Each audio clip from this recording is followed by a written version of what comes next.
ගමු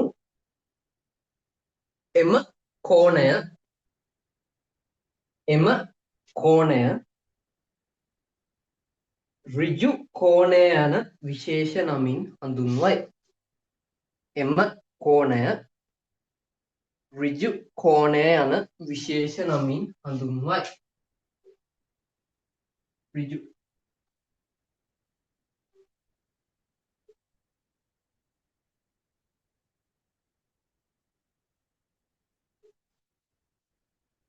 ඍජු කෝණය. එහෙනම් ඍජු කෝණය කියන්නේ කාටද? අංශක 90ක් වෙච්ච කෝණයට තමයි ඍජු කෝණය කියන්නේ. හරි. එහෙනම් සම්පූර්ණ වෘත්තයකින් සම්පූර්ණ වටයකින් හතරෙන් එකක් භ්‍රමණය වුණාම හැදෙන කෝණය කවුද? ඍජු කෝණය. එයාගේ අගය කීයද? අංශක 90යි. හරි. ඕන මෙතන මෙහෙම අරන් පෙන්නන්න 360 වැඩි කිරීම 4න් 1 90යි කියලා. හරි.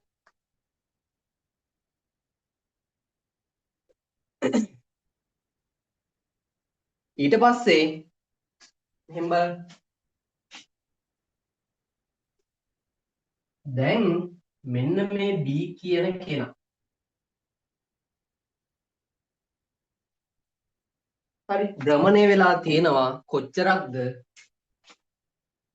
සම්පූර්ණ වටයකින් දෙකෙන් එකක්. ඒ කියන්නේ භාගයක්. හරි. සම්පූර්ණ වටයකින් දෙකෙන් එකක් භ්‍රමණය වෙලා තියෙනවා දැන්. මුලින් කරගුණා සම්පූර්ණ වටයක්. ඉස්සෙල්ලා වටයකින් හතරෙන් එකයි දැන් දෙකෙන් එකක් භ්‍රමණය වෙලා තියෙනවා. එහෙනම් දැන් මොකක්ද හැදෙන කෝණය වෙන්නේ? කවුද කෝණය? මේ මෙතන හිටියේ මෙහෙම මෙතෙන්ට නිකම් භ්‍රමණය වුණා නේ. මේ පැත්තට හිටියේ මෙහෙම හිටියේ කෝණය. දැන් ඉන්නේ මෙහෙම. එහෙනම් මෙතන ඉඳගෙන මෙතෙන්ටම භ්‍රමණය වුණා. හරි. එහෙනම් කොච්චරක්ද භ්‍රමණය වුණේ? සම්පූර්ණ වටයකින් දෙකෙන් එකක්. හරි. එහෙනම් 360න් සම්පූර්ණ වටයකින් භාගයක්නේ. එහෙනම් 360න් භාගයක් තමයි භ්‍රමණය වුණේ. එතකොට කීයද 360කින් භාගයක් කියන්නේ? 180ක් නේද? මෙයා අංශක 180යි. මෙන්න මේ BOA කෝණය. දැන් දන්නවා කෝණ නම් කරන විදිය. හරි. නම් BOA කෝණය කීයද? අංශක 180යි. හරි. එහෙනම් මෙයා ඇඳගමු ඊළඟට රූප සටහන.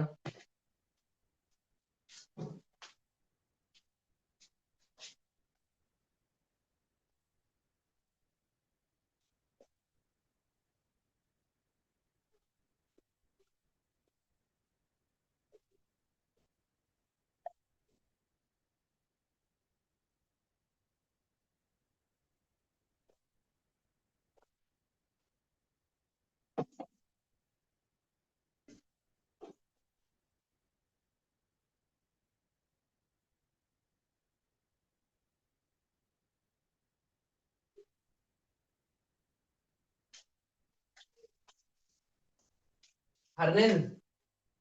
එහෙනම් ඉඳ තියෙන විදියට එතන ඉස්සරහින් හරි එතන යටින් හරි ලියාගමු. ඉස්සරහින් තියෙන ඉස්සරහින් යටින් ඉඳ තියෙන යටින් ලියාගමු. සම්පූර්ණ වටයකින්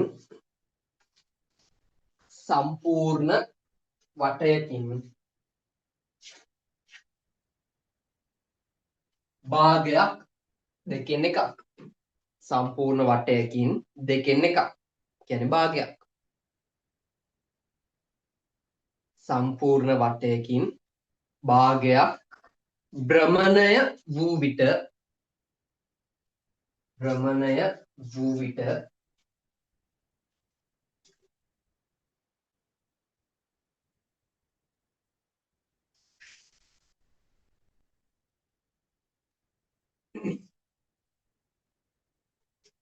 අංශක 180ක් භ්‍රමණය වූ වාසේ සලකයි. අංශක 180ක් භ්‍රමණය වූ වාසේ සලකයි.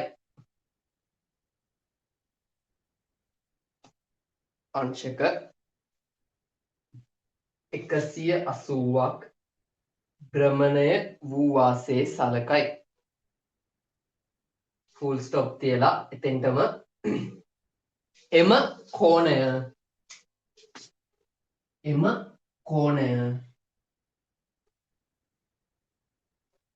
සරල කෝණය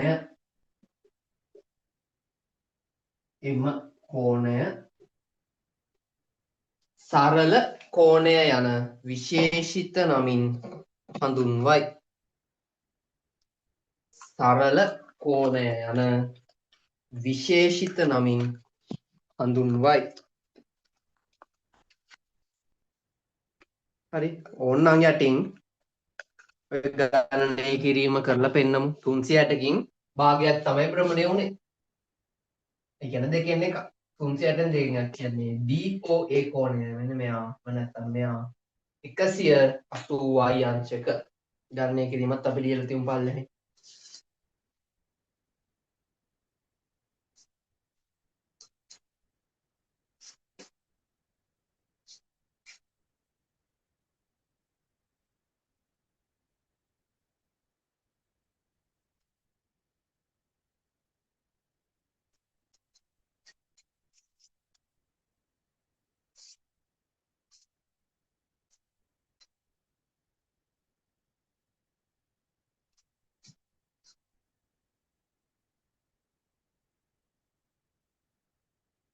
හරි නේද?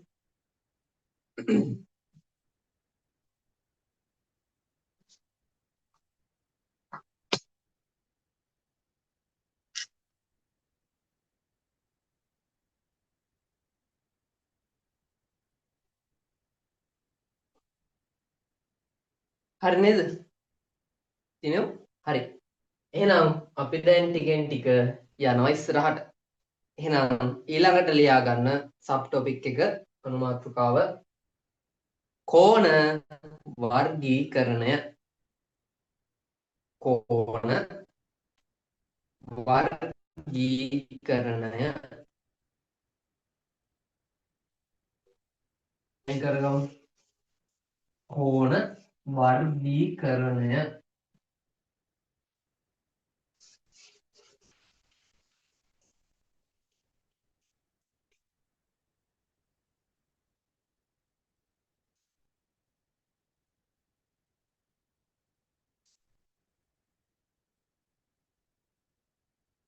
හරි.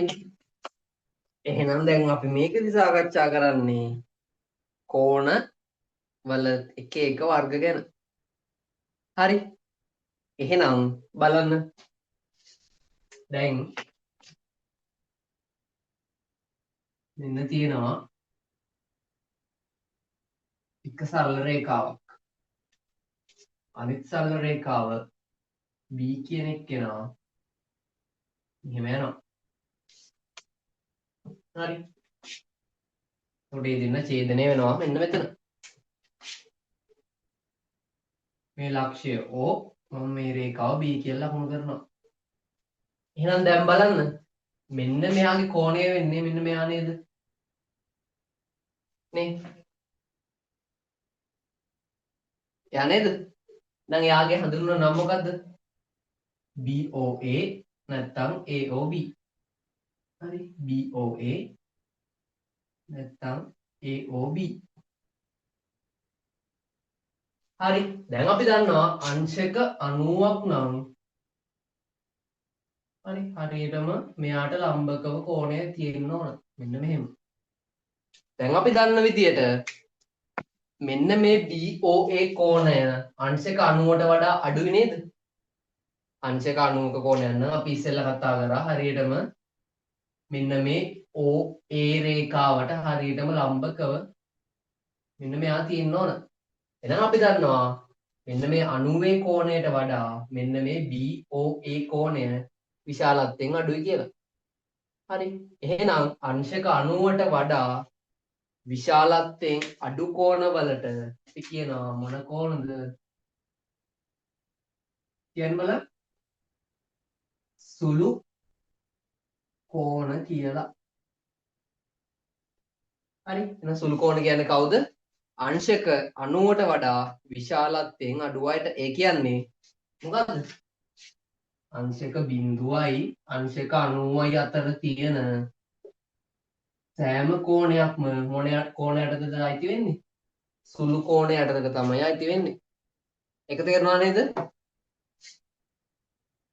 දිනෙව් තේරුණා නේද? අයි කියලා ඕනද? හරි. එහෙනම් ලියා ගන්න පළවෙනි එක කෝණ වර්ගීකරණය යටතේ පළවෙනි අනුමාත්‍රාව කියලා දාන්න එපා. පළවෙනි එක කියලා ලියන්න. සුළු කෝණය. පළවෙනි එක සුළු කෝණය අන්ඩර්ලයින් කරගත්තත් කමන්නේ. හරි. සුළු කෝණය. හරි. අපි අඳගමු රූප සටහන.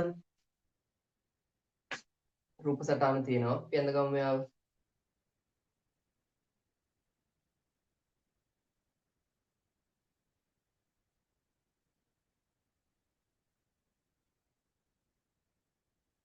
අපි දන්නවා සුළු කෝණයක් කියලා කියන්නේ විශාලත්වය අංශක 90ට වඩා අඩු කෝණ.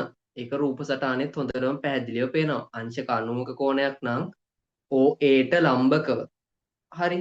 OAට හරියටම සිරස්ව තියෙන්න ඕන OB කියන එක්කෙනා. හැබැයි රූපයේ තියෙන්නේ ඊට වඩා අඩුයි. OB ගිහිල්ලා තියෙන්නේ 90ට වඩා අඩුවෙන්. එහෙනම් අපි දන්නවා OB කියන කෙනා අංශක 90ට වඩා අඩුයි. එහෙනම් ඒ වගේ කෝණවලට විශාලත්වය අංශක 90ට වඩා අඩු කෝණවලට අපි කියනවා සුළු කෝණ කියලා. එහෙනම් සුළු කෝණ කියන්නේ විශාලත්වය අංශක 0යි අංශක 90යි අතර කෝණ. හරි නේද? එහෙනම් දෙක දාලා ලියා ගන්න. මෙයා දැන් දන්නවා. දෙක දාලා ලියා ගන්න. දැන් කවුරු ගැනද කතා කරන්නේ?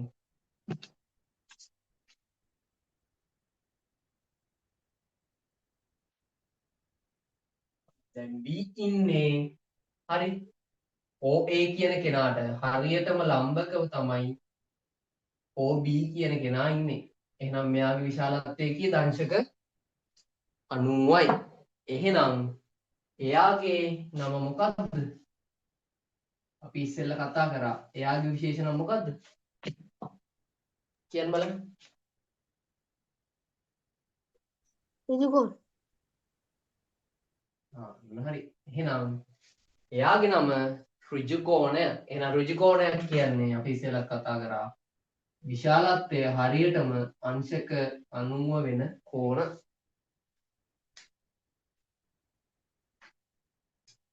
හරි.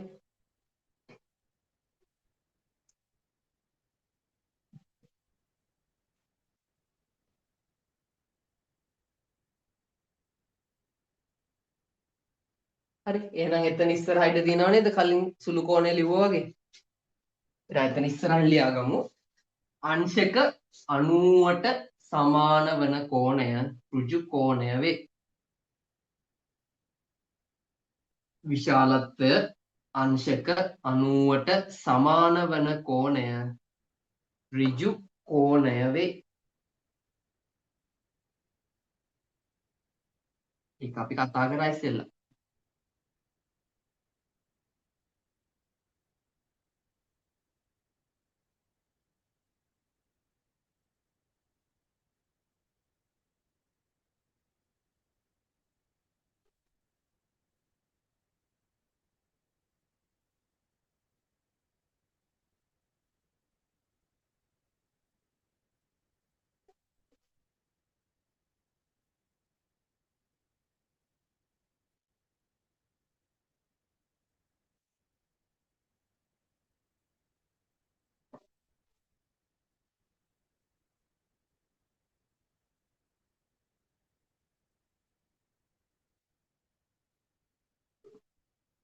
හරි. එහෙනම් පන්ද හරි යන් ඉස්සරහට ඉක්මනට. එහෙනම් 3 කියලා දාලා එහෙනම් ලියා ගන්න ඊළඟට එහෙනම් දැන් කවුරු ගැනද අපි කතා කරන්නේ? මේ බලන්න.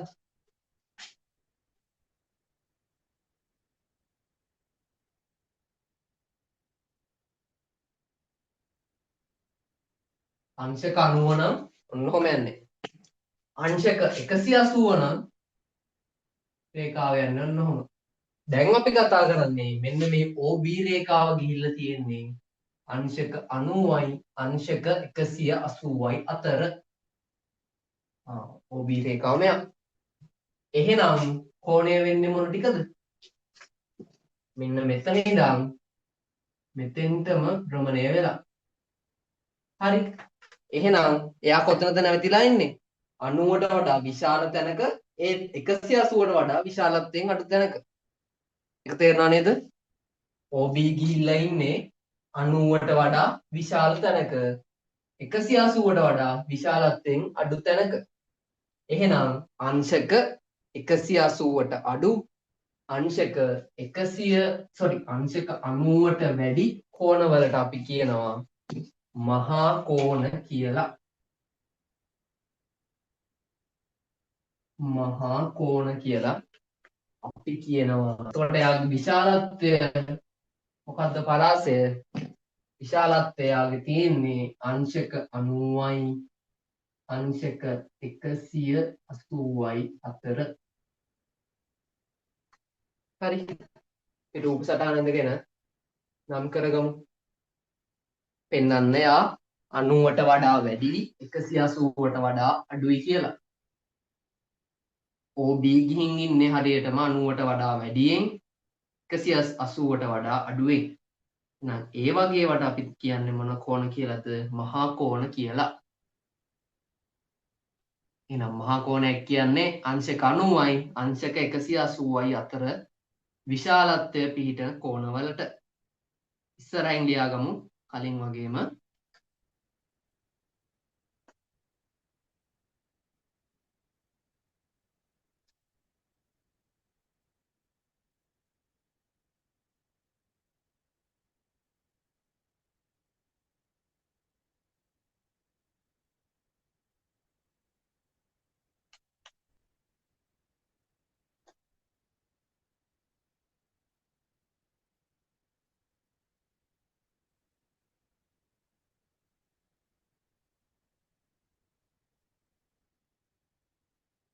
හරි.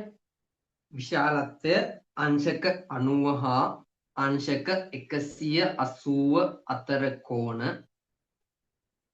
විශාලත්වය අංශක 90 හා අංශක 180 අතර කෝණ මහා කෝණ ලෙස හැඳින්වෙයි. මහා කෝණ වේ මහා කෝණ ලෙස හැඳින්වෙයි. උඩ එකේ ලියපු එකත් එක්ක බලලා අන්තිමට කලපගෙන එක ලියාගමු. හරි නේද? හරි. එහෙනම් ඊළඟට අපිට එන්නේ කවුද? මෙයයි සෙල් කතා කරා. දැන් ඊළඟ එක්කෙනා හරියටම කොච්චරක් භ්‍රමණය වෙලාද? අංශක 180ක් භ්‍රමණය වෙලා. එහෙනම් මෙයා තමයි කෝණය. මෙයාට අපි කියනවා අපි ඉස්සෙල්ලා කතා කරා සරල කෝණ කියලා. හරි. ඉස්සෙල්ලා අපි කතා කරා මෙයා ගැන. සරල කෝණ කියලා තමයි මෙයාට කියන්නේ. ඒතකොට සරල කෝණයක විශාලත්වය වෙන්නේ 180යි. එහෙනම් විශාලත්වය අංශක 180 වෙච්ච කෝණ වලට කියනවා සරල කෝණ. රූප සටහන ඉඳගෙන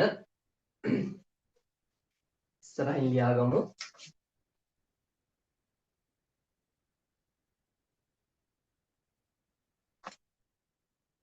විශාලත්වය අංශක 180ට සමාන කෝණ. විශාලත්වය අංශක 180ට සමාන කෝණ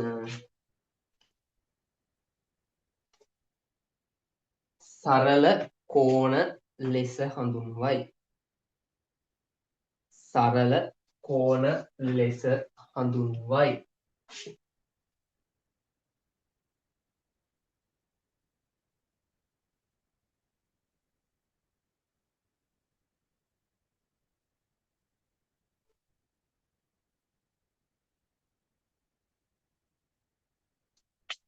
හරි. එහෙනම් දැන් අපි සරල කෝණ ලිව්වේ 4 වෙනියා නේද? අංකය 4 නේද?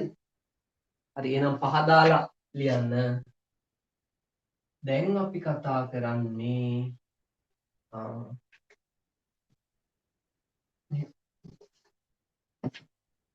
හරි දැන් අපි කතා කරන්නේ 180යි 360යි අතර තියෙන ඒවා. එහෙනම් යා මෙහෙම යන්නත් පුළුවන්. OB මේ වගේ තැනක ඉන්නත් පුළුවන්.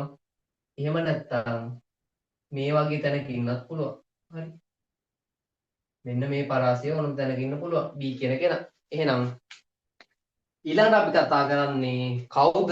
එයාගේ නම පරාවර්ත කෝණය. පරාවර්ත කෝණය. ඉස්සෙල්ලා අපි මෙයාන්ද ගමු. රූප සටහන් ටිකක් පිටරන ගමු යා. ඉස්සෙල්ලා මෙයාන්ද ගමු අපි. පරාවර්ත කෝණය කියලා ලිව්වා. මෙයාන්ද ගමු. එහෙනම් මෙයා භ්‍රමණය වෙලා තියෙනවා මෙච්චර ප්‍රමාණයක්. එහෙනම් එයා අංශක 180ට වඩා වැඩි, අංශක 360ට වඩා අඩුයි. එහෙනම් අපි පරාවර්ත කෝණ කියලා කියන්නේ අංශක 180යි අංශක 360 අතර විශාලත්වය තියෙන කෝණවලට තමයි පරාවර්ත කෝණ කියලා කියන්නේ. අපි ඉස්සෙල්ලා මෙයාද ගමු. හරිද? ඊට පස්සේ යාගම යටින් මේ විදිහට යන ගමු අපි.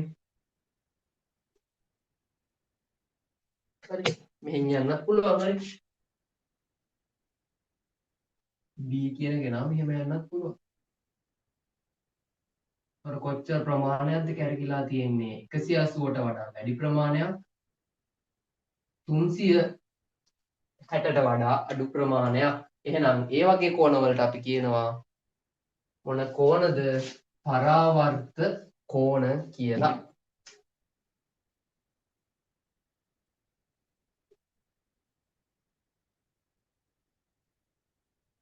දැන් යාගේ විශාලත්වය තියෙන්නේ අංශක 180යි අංශක 360යි අතර. හරි. එහෙනම් ඉස්සරහින් ලියාගමු කලින් වගේ. විශාලත්වය අංශක 180 හා විශාලත්වය අංශක 180 හා අංශක 360 අතර කෝණ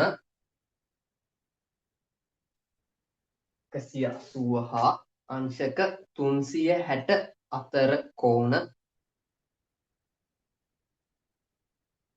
පරාවර්ත කෝණ ලෙස හඳුන්වයි. පරාවර්ත කෝණ ලෙස හඳුන්වයි.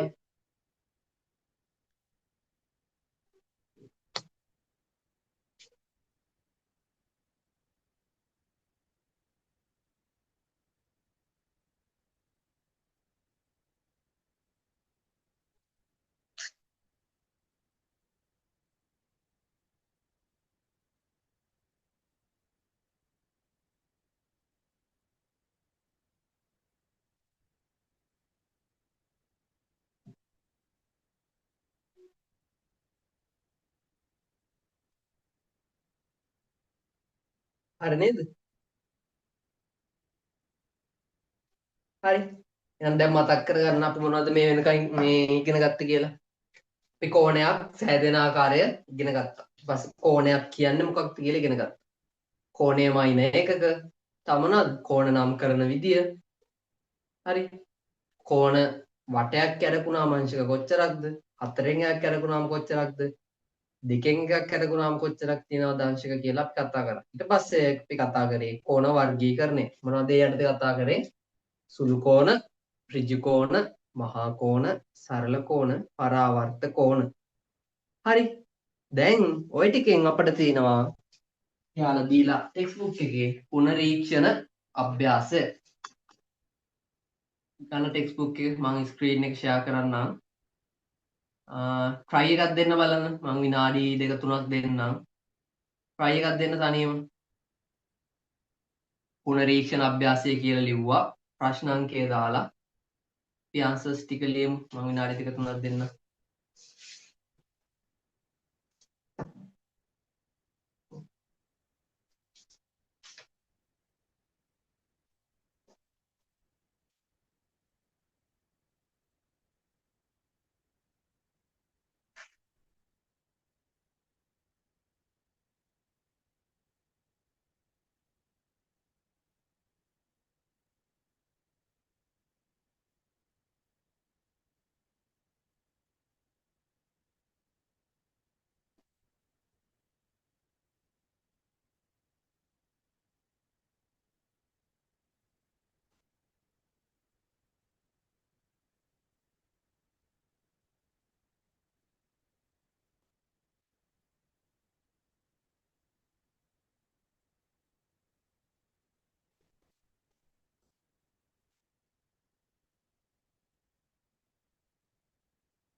හරිද?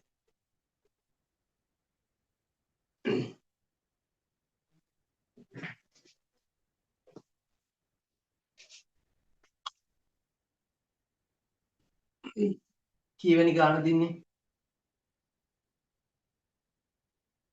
2. හරි.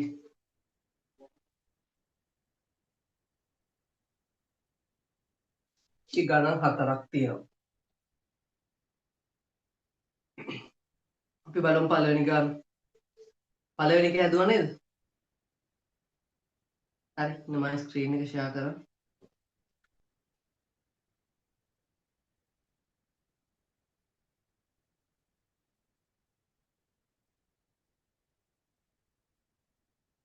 ස්ක්‍රීන් එක පේනව නේද?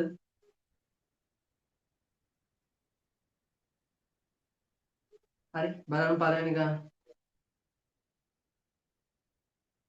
යා කරන්න තියෙන්නේ. හරි. පළවෙනි පැත්තේ කෝණ දීලා තියෙනවා කියන විදිහට දෙවෙනි පැත්ත ගන්න ඕන. ඒ වගේ ඒවා මොන වර්ගයටද අයිති වෙන්නේ කියලා. හරි. 135 කාටද අයිති වෙන්නේ? මොන වර්ගයටද? ගෝණ 135 යනවා මහා කෝණ වර්ගයට. 90 ඍජු කෝණ යනවා ඍජු කෝණ. 180 සරල කෝණ 180 සරල කෝණ. 35 සුළු කෝණ අපි දන්නවා 35 කියන්නේ 90ට වඩා විශාලත්වයෙන් අඩුයි. එහෙනම් අපි දන්නවා 90ට වඩා විශාලත්වයෙන් අඩු කෝණ කියන්නේ සුළු කෝණ. ඊට පස්සේ 245 පරාවර්ත කෝණ පරාවර්ත කෝණ. අපි දන්නවා පරාවර්ත කෝණ කියන්නේ 180යි 360යි අතර කෝණ. එහෙනම් 245 කියන්නේ 180යි 360යි අතර කෝණයක්. එතකොට 190 කියන්නේ 180යි 360යි අතර කෝණයක්. 280 කියන්නේ 180යි 360යි අතර කෝණයක්. එහෙනම් මේ යට අන්තිම කෝණ තුන පරාවර්ත කෝණ. හරි. ඒකේ ප්‍රශ්නයක් නැහැ නේද? ඒකේ ඔක්කොම හරි නේද? හරි. යන් ඉස්සරහට.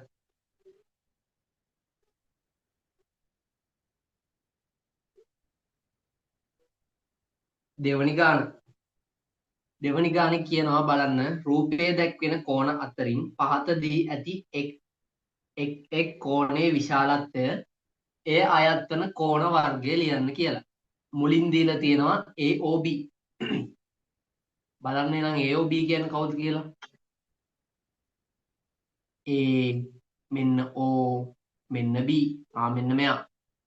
එහෙනම් AOB එක කියන්නේ කවුද? මොකද්ද කෝණ වර්ගය? විශාලත්වය කීයද යාගේ? මේ අංශක 90යි නේද? එහෙනම් එයා ඍජු කෝණයක්. එයා ඍජු කෝණයක්. හරි. ඊට පස්සේ දෙක තියෙනවා COD. එම් බලන්න COD කියන්නේ කවුද කියලා. මෙන්න CO ඉන්නවා. මෙන්න D ඉන්නවා. එහෙනම් COD කියන්නේ මෙයා. එයාගේ විශාලත්වය කීයද? අංශක 40යි. එහෙනම් අංශක 40යි කියන්නේ මොන කෝණයක්ද? අපි දන්නවා සුළු කෝණයක්. හරි. සුළු කෝණයක්. බලන්න තුන්වෙනියා. තුන්වෙනියා ඉන්නේ BOD. බලමු BOD. මෙන්න B මෙන්න O මෙන්න D. කීයද විශාලත්වය කොච්චර භ්‍රමණය වෙලාද? මෙතන ඉඳන් මෙතෙන්ට භ්‍රමණය වෙලා. එහෙනම් අංශක 90ක් භ්‍රමණය වෙලා. එහෙනම් BOD එනවා ඍජු කෝණයක්.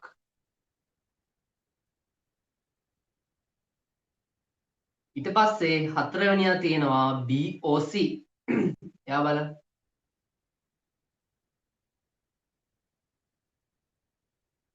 මෙන්න B ඉන්නවා. මෙන්න O ඉන්නවා මෙන්න C ඉන්නවා DOC කෝ විශාලත්වය මෙන්න මෙයා තමයි විශාලත්වය කීයට වඩා අඩුද 90ට වඩා අඩුයි එහෙනම් කීයද විශාලත්වය මොකද්ද වර්ගය සුළු කෝණයක් 5 AOC බලමු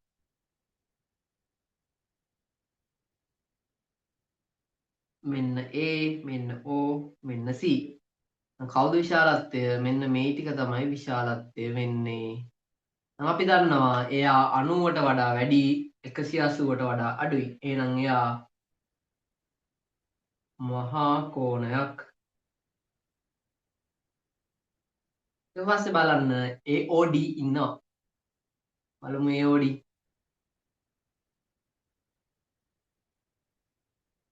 මෙන්න A මෙන්න O මෙන්න D කෙලින්ම යනවානේ මොකුත් හැරෙන්නේ නැහැ කෙලින්ම යනවා වාදක බැඳගෙන කෙලින්ම යනවා හැරෙන්නේ නැහැ කොහෙට මෙන්න කෝණය එහෙනම් විශාලත්වය කීයද 180යි එහෙනම් අපි දන්නවා එයා සරල කෝණයක් එයා සරල කෝණයක් ඔන්න එහෙනම් දෙවනි ප්‍රශ්නය හරි උත්තර ටික ලිව්වා අපි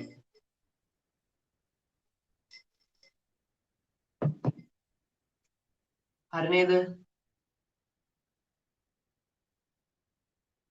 දිනෙව් හරි නේද ඒක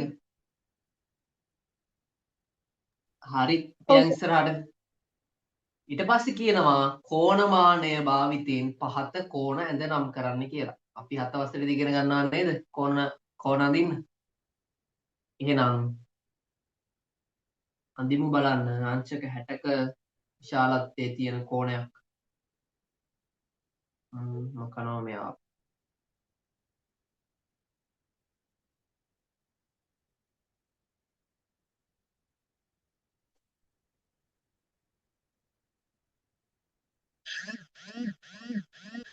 මොකෝ මෙයාව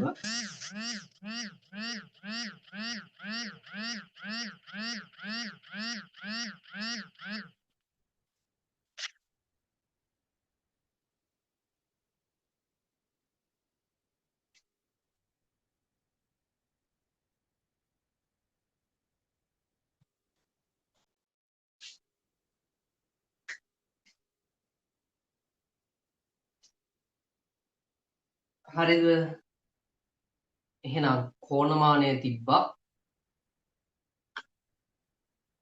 සරල රේඛාවක් ඇඳලා මුලින් කෝණමානය මෙයාගේ උඩින් තියලා බලනවා 60 යන්නේ කොයි හරියෙන්ද කියලා කෝණමානය තිබ්බහම එතන මෙන්න මේ හරියෙන් වගේ යනවා එහෙනම් මෙතන ඉඳලා ඔන්න 60 ඔහම ලකුණු කරනවා ඒකට ගානට මෙයාගේ විශාලත්වය 60ක් එනවා පිට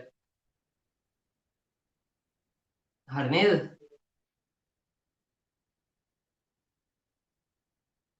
දිනෙව් ඉන්නවා නේද ක්ලාස් එකේ කැමරා එක ඔෆ් වෙලා ඔව් සර් හරි 60 ඇඳ නේද කෝණමානෙ